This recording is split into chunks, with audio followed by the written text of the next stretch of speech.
बेटा हो या बेटी 2 दिन भूखा रखो, दोनों एकादशी के दिन उसे अन्न मत खाने दो। अरे महाराज नोबेल पुरस्कार मिला है एक साइंटिस्ट को जिसने ये शोध किया है कि जो व्यक्ति महीने में 2 दिन व्रत रखता है, फास्ट करता है, उसे कभी कैंसर नहीं हो सकता।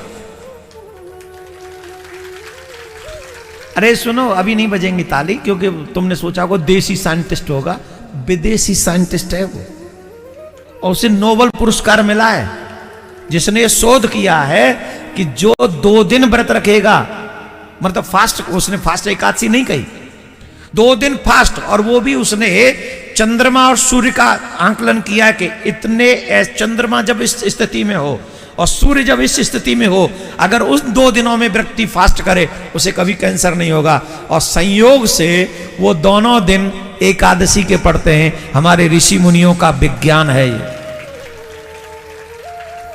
आज के वैज्ञानिक तुम्हारी बीमारियों का इलाज का दवा बना रहे हैं, और हमारे ऋषियों के विज्ञान ने ऐसी तैयारी की थी जिससे तुम बीमार ही ना पड़ो।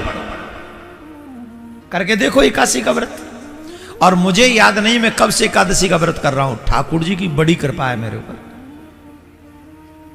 बड़ी कृपा है। और आप सबको प्रेरणा दे रहा हूं, अगर अपने बच्चों का हित चाहते हो तो महीने में 2 दिन उन्हें अन्न मत खिलाओ एकादशी के दिन। एकादशी का व्रत वैष्णवों के लिए बहुत महत्वपूर्ण है। एकादशी का व्रत जो भी मनुष्य करते हैं, नारायण स्वयं उसके ऊपर बड़ी शीघ्रता पूर्वक प्रसन्न होते हैं। एकादशी के व्रत के विषय में ये कहा जाता है कि जो मनुष्य एकादशी के व्रत साल के 11 भी व्रत अगर कर ले तो व्यक्ति कभी नरक में नहीं जाता, वो तर जाता है, वो मुक्त हो जाता है। जो भी व्यक्ति इस व्रत को करता है उसकी सारी मंगलमयी कामनाएं पूर्ण हो जाती हैं।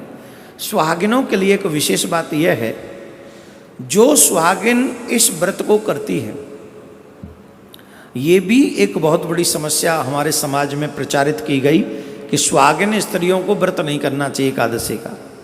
कोई कहता है सुहागिन को तुलसी नहीं पहननी चाहिए, कोई कहता है सुहागिन को चंदन नहीं लगाना चाहिए। भगवान जाने कहाँ कहाँ से ऐसे प्रवचन हमको कोई सुनाता है।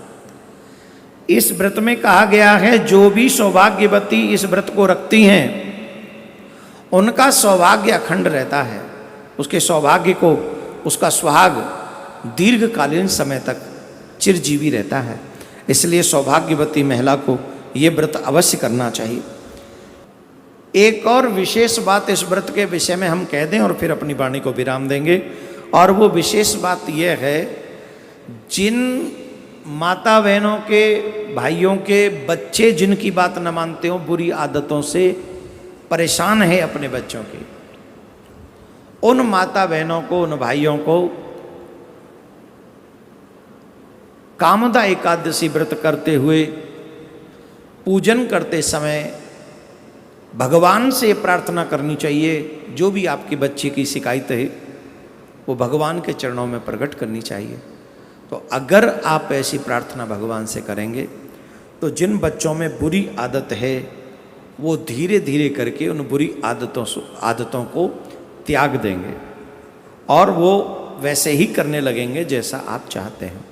भगवान अपने इष्ट की पूजा करें, संयम रखें, झूठ न बोलें इस दिन, ध्यान रखें, झूठ न बोलें, क्रोध न करें, ब्रह्मचर्य का पालन करें।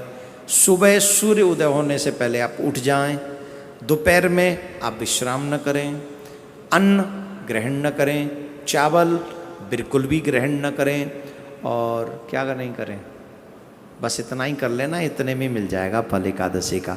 आप भी सुने, औरों को भी सुनाएं। आप सबका मंगलमय, भगवान आपका मंगल करे।